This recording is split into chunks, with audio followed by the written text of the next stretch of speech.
Um milionário vê um menino na rua a usar um colar idêntico ao da sua filha desaparecida. Quando pergunta ao menino onde conseguiu esse colar, fica em choque com a resposta. O sol já se estava a pôr quando Antônio Pereira, com o rosto desfeito e o coração partido, caminhava como louco pelo parque em Lisboa. Tinha o fato amarrotado, a gravata solta e os olhos vermelhos de tanto chorar. Desde a noite anterior, não tinha dormido nem um segundo. A sua filha Rita, de apenas 8 anos, tinha desaparecido à saída da escola. Ninguém a tinha visto, ninguém sabia nada. E ele, com toda a fortuna, os motoristas, as câmaras de segurança e os contactos, não a conseguia encontrar. Levava ao peito o colar que a Rita lhe tinha oferecido meses antes. Um pendente em forma de estrela com uma pedrinha azul no centro, igual ao que ela usava sempre. Era algo que partilhavam os dois. Uma forma de dizer aqui estou sem palavras. Usavam-no sempre, até a dormir. Antônio caminhava sem rumo, com a esperança tonta de que de alguma forma Rita estivesse por ali. Talvez escondida, talvez a brincar, talvez tudo isto fosse um mal-entendido horrível. Duvidava, claro, mas o coração recusava-se a render-se. Nisso estava quando, ao passar perto dos baloiços, parou em seco. Um menino de uns 11 anos, magrinho, com uma camisola de futebol e uns tênis gastos, estava sentado num banco a comer um gelado de limão. Não tinha nada de estranho, exceto por um detalhe que fez Antônio sentir que o ar lhe saía do corpo. O menino usava um colar. O mesmo colar. Idêntico. O pendente de estrela. A pedrinha azul. A mesma forma. O mesmo brilho. Era impossível confundi-lo. Antônio ficou a olhar de longe, paralisado. Depois aproximou-se sem saber muito bem o que ia dizer. Ouve, rapaz, disse finalmente, tentando soar calmo. Esse colar. Onde o arranjaste? O menino olhou-o com desconfiança, mas não pareceu assustar-se. Limpou a boca com a mão e respondeu tranquilo. Deu-me a menina que vive na minha casa. Antônio sentiu que o estômago se fazia nó. Deu um passo mais perto. Que menina? Uma que chegou ontem, respondeu o menino como se fosse a coisa mais normal do mundo. Estava toda suja e a chorar. A minha mãe meteu-a em casa e deu-lhe de comer. Depois ela deu-me o colar. Disse que não o queria perder. Antônio engoliu, em seco. Custava-lhe pensar. Olhou-o bem, com os olhos cravados no colar. Como se chama essa menina? Rita. Antônio soltou um som e não foi nem palavra nem grito. Sentiu que as pernas lhe tremiam. O mundo mexia-se à volta dele. Agarrou no banco para não cair. O menino olhou preocupado. Está bem, senhor. Antônio não respondeu. Só respirava como se lhe faltasse o ar. A filha. A filha estava viva e estava em casa deste menino. Não podia acreditar, mas tinha de ver. Tinha de comprovar com os próprios olhos. Onde é a tua casa? Perguntou, tentando não gritar. O menino hesitou por um segundo. Vai fazer-lhe mal. Claro que não, gritou Antônio, sem se conseguir conter. É minha filha. O menino abriu os olhos como pratos. Ah, sério. Antônio acenou com força. O menino ficou pensativo e depois levantou-se. Siga-me. E começaram a caminhar. Antônio ia atrás dele a tremer. Finalmente, depois de todo o horror, do medo, das perguntas sem resposta, dos noticiários, da polícia inútil, das centenas de chamadas, finalmente havia uma pista real. E vinha de um menino qualquer, numa tarde qualquer, num parque qualquer ponto enquanto caminhavam. Antônio observava-o de soslaio. O menino falava sozinho, como se não conseguisse ficar calado. Contava-lhe que a mãe vendia no mercado, que ele cuidava dos cães da vizinhança, que às vezes não tinham para comer, mas a mãe era fixa e nunca os deixava sozinhos. Disse que a Rita não falava muito, que no início só chorava e que só hoje de manhã lhes disse como se chamava e quem era o pai. Antônio não conseguia pensar noutra coisa que não fosse vê-la, tocá-la, abraçá-la, ouvi-la dizer-lhe pai. Mas ao mesmo tempo tinha medo. E se não fosse ela? E se fosse só uma coincidência? E se enganava e esse colar pertencia a outra menina? Não podia suportar outra desilusão. O menino tirou dos pensamentos. Já quase chegamos, disse. É por aqui. Entraram num bairro com ruas estreitas, grafitis nas paredes e postes com cabos pendurados. Tudo se sentia alheio ao mundo de Antônio. Ele nunca tinha estado num lugar assim. Nem sequer sabia que existiam casas tão pequeninas, mas não lhe importava. Só queria chegar. Subiram por uma ruazinha em curva e depois o menino apontou para uma porta de chapa meio enferrujada. Olivemos. Vou chamar a minha mãe. Antônio não respondeu. Adiantou-se e bateu com força. Ouviu barulhos lá dentro. Uma voz de mulher a perguntar quem era. O menino gritou de trás. Mãe, é o pai da menina. Antônio não aguentava a espera. A porta abriu-se e ali estava ela. Uma mulher de uns 30 e poucos anos, com o cabelo apanhado, suada, com as mãos manchadas de farinha. Tinha um olhar forte, mas cansado. Olhou-o direto nos olhos e Antônio gelou. Não podia ser. Essa mulher não era uma desconhecida. Era a Cristina, a ex-namorada, a única mulher que realmente tinha amado antes de se casar. A mesma que não voltará a ver em quase uma década. A mesma que tinha desaparecido da sua vida da noite para o dia, sem explicações. E agora estava ali, numa casa humilde, com a filha desaparecida lá dentro. Antônio sentiu que o mundo parava e o que estava prestes a descobrir não o ia deixar respirar. Antônio ficou paralisado. Não soube se dar um passo em frente ou sair a correr. A Cristina estava à sua frente, igual a antes, mas diferente ao mesmo tempo. Não usava maquilhagem.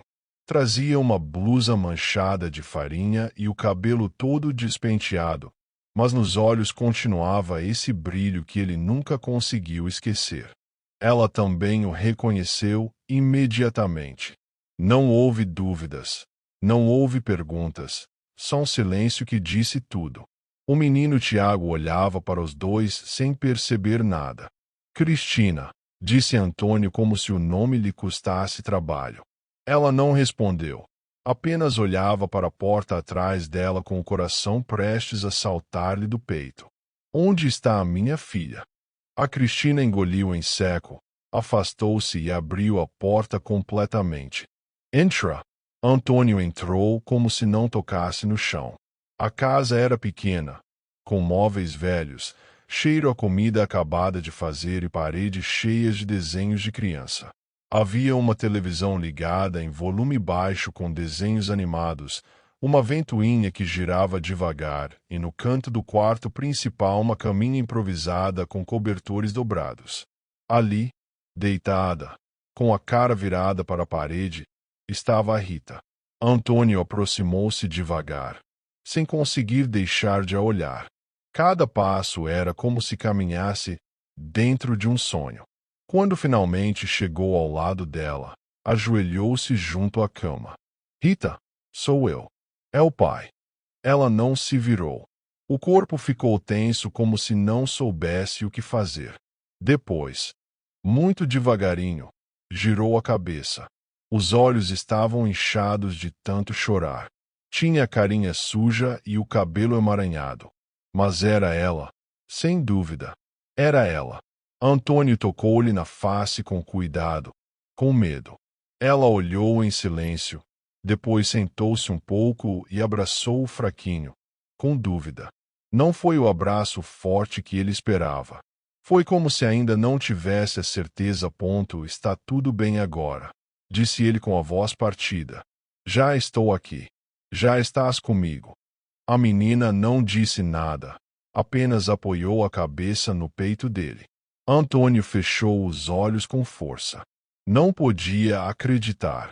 Tinha-a outra vez nos braços. A Cristina observava-os da porta. Não se mexia. Não dizia nada. Apenas os olhava com uma expressão que não era nem tristeza, nem alegria. Era algo mais complicado. Depois de um bocado, a Rita adormeceu. Antônio levantou-se e saiu para o quintal com a Cristina. O Tiago continuava na sala a brincar com um carrinho. Como é que isto aconteceu? Perguntou Antônio sem rodeios. Onde a encontraste? A Cristina encostou-se à parede. Cruzou os braços como se estivesse a proteger de algo que não conseguia ver. Ontem vinha do mercado. Parei no parque um bocadinho porque me doíam os pés e ali estava ela, sentada num banco, suja, a tremer, com a cara cheia de terra. Não dizia nada, só olhava para o chão. Mas ninguém a viu. Não sei. Não havia muita gente. Aproximei-me. Perguntei-lhe se estava perdida, mas não falava, só ficava a olhar para mim. Então ofereci-lhe água, ajudei-a a levantar-se e trouxe-a comigo. Não sabia o que fazer. Pensei em chamar a polícia, mas não a queria assustar mais. Antônio suspirou, passou a mão pelo rosto como se precisasse de acordar. E quando soubeste que era minha filha? Só hoje de manhã. Preparei-lhe o pequeno almoço. Comeu calada. Depois tirou o colar do bolso do casaco. Deu ao Tiago. Disse que não o queria perder. Então mostrou-mo. Eu reconheci-o. Como é que o ias reconhecer? A Cristina olhou direto nos olhos. Porque tu tinhas um igual. Porque ela tem a tua cara e porque disse o teu nome. Antônio ficou calado. O que mais o abalava não era o facto de a Cristina ter a Rita. Era vê-la outra vez, tê-la ali. Ela, a mulher que tinha saído da sua vida como se nunca tivesse existido, de repente era quem tinha cuidado da filha. Por que não telefonaste? Perguntou sem esconder a raiva. Por que não me procuraste? Queria fazê-lo, mas tinha medo. Medo de quê? Do que ias pensar? Que eu a tinha roubado, que a estava a esconder. Antônio não respondeu. A Cristina tinha razão. Foi isso mesmo que pensou quando ouviu o menino no parque, que talvez alguém a tivesse, que talvez não a quisessem devolver. Lembras-te de mim, disse ele, quase num sussurro. Claro que me lembro. Não me esqueci de nada. Ficaram assim a olhar-se, com os anos a cair em cima como pedras. Tudo o que não se disseram, tudo o que ficou no ar. Estava tudo a flutuar entre eles. O Tiago espreitou pela porta. Mãe, adormeceu outra vez. A Cristina acenou. Obrigada, filho. Antônio olhou para o menino. Observou-o bem pela primeira vez. Tinha algo no olhar que lhe parecia familiar. Não disse nada, mas uma dúvida estranha passou-lhe pela cabeça. A Cristina reparou, soube, sentiu. Não penses coisas que não são. Antônio disse sem ele perguntar nada. Que coisas? Tu sabes que és. Antônio cerrou os dentes, deu um passo na direção dela. Esse menino é meu. Não. Foi categórica, mas havia algo na voz que não batia certo, algo que não estava completamente fechado. Antônio decidiu não insistir. Ainda não. Já tinha suficiente com o que tinha em cima. Vou levá-la. A Rita tem de voltar para casa. A Cristina acenou, sem discutir. Percebo. Mas posso vê-la de vez em quando. Antônio não disse sim, mas também não disse não. Amanhã vou falar com a polícia. Tem de saber que está bem e quero saber o que aconteceu verdadeiramente. Como se perdeu? Por que ninguém a viu? O que fazia sozinha? A Cristina baixou o olhar. Queria dizer algo, mas segurou-se. Talvez fosse medo. Talvez soubesse mais do que parecia. Há uma coisa que devia saber, disse finalmente. Antônio ficou quieto. O quê? Ontem, quando a encontrei, ela disse uma coisa. Não a percebi muito bem nesse momento, mas hoje voltou a dizer-me o mesmo. O quê? Que não queria voltar a ver a senhora do carro branco. Antônio ficou em silêncio. A mente começou a dar voltas outra vez. O carro branco. O transporte escolar que a cunhada Helena tinha contratado. O mesmo carro onde a Rita se supunha que devia regressar a casa, mas ninguém o tinha visto. Ninguém. Um arrepio percorreu-lhe as costas, e nesse momento percebeu que isto apenas estava a começar. Passaram-se 3 dias desde que Antônio trouxe a Rita para casa. A menina ainda não falava muito. Dormia mal e às vezes acordava a chorar no meio da noite. Quando isso acontecia, Antônio ia ter com ela. Sentava-se na cama e ficava ali até ela voltar a adormecer. A psicóloga que Antônio contratou disse que era normal, que a Rita precisava de tempo para processar o que tinha acontecido. Mas Antônio não conseguia ter paciência. Queria respostas. Na manhã de quarta-feira, finalmente conseguiu que a Rita lhe contasse o que se tinha passado. Estavam os dois no jardim. Ela a brincar com as bonecas. Ele sentado numa cadeira a observá-la. Rita, disse ele suavemente, lembras-te do que aconteceu quando saíste da escola? A menina parou de brincar. Ficou muito séria. A senhora do carro disse que tinhas mandado buscar-me mais cedo. Antônio sentiu o sangue gelar. Que senhora? A que veio em vez da tia Helena. Disse que a tia Helena estava doente e que tu tinhas pedido para me ir buscar. E tu foste. A Rita Ace-New. Ela sabia o meu nome, sabia da escola, sabia tudo. Disse que me ias levar ao cinema depois. Antônio apertou os punhos. Alguém tinha planeado tudo muito bem. E depois o que aconteceu? Começamos a andar, mas ela não ia para casa. Quando lhe perguntei, disse que tínhamos de fazer uma paragem primeiro. Depois parou o carro num lugar escuro e disse-me para esperar. Mas eu fiquei com medo e fugi. Fugiste como? Quando ela saiu do carro para telefonar. Abri a porta e corri. Corri muito. Depois já não sabia onde estava e sentei-me no parque a chorar. Antônio abraçou a filha com força. Não conseguia imaginar o medo que ela tinha sentido, sozinha, perdida numa cidade grande.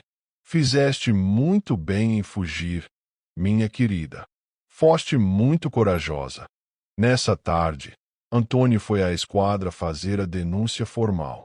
Contou tudo ao inspetor. O desaparecimento, o encontro com a Cristina, a história do carro branco. O inspetor, um homem de meia idade com bigode grisalho, ouvia atentamente. E a cunhada? Falou com ela sobre quem contratou o serviço.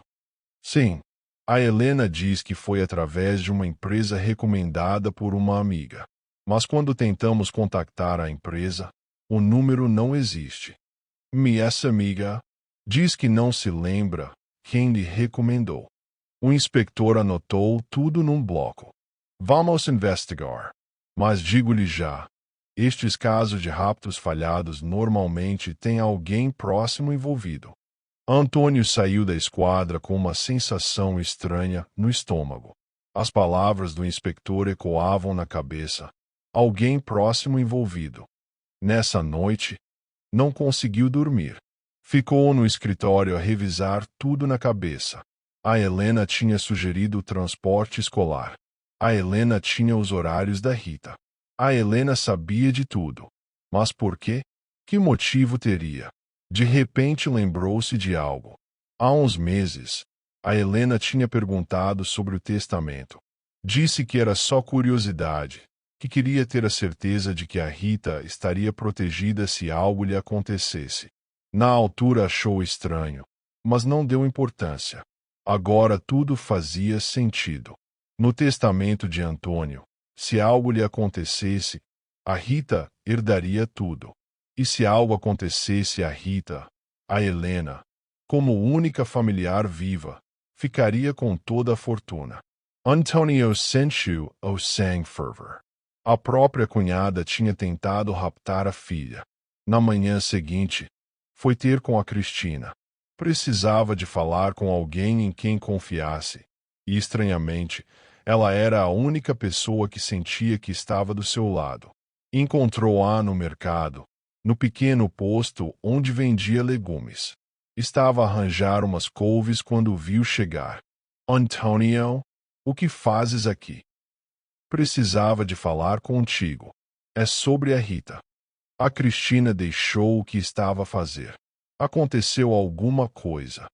Descobri quem tentou levá-la. Contou-lhe tudo. A conversa com a Rita, a denúncia na polícia, as suspeitas sobre a Helena.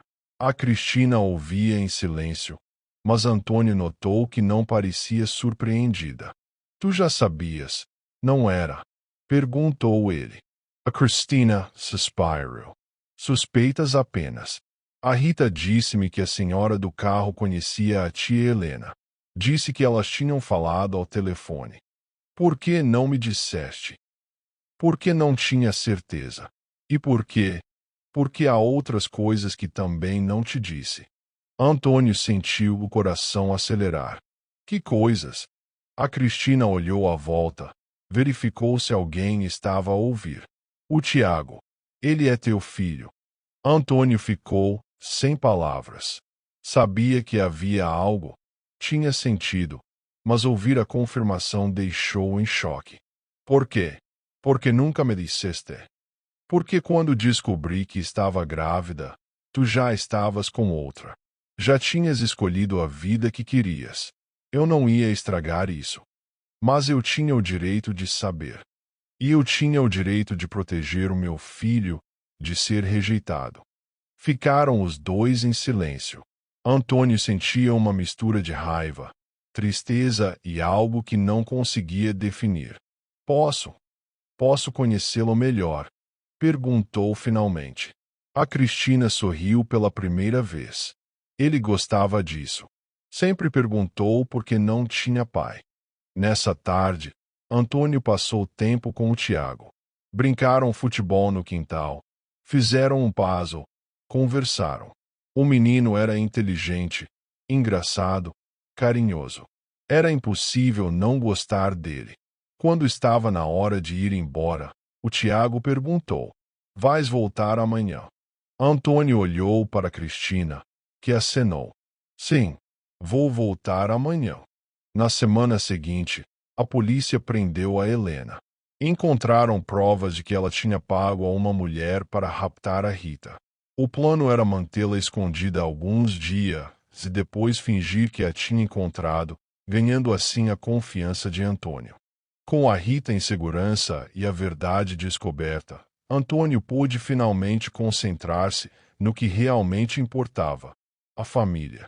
Começou a visitar a Cristina e o Tiago todos os dias.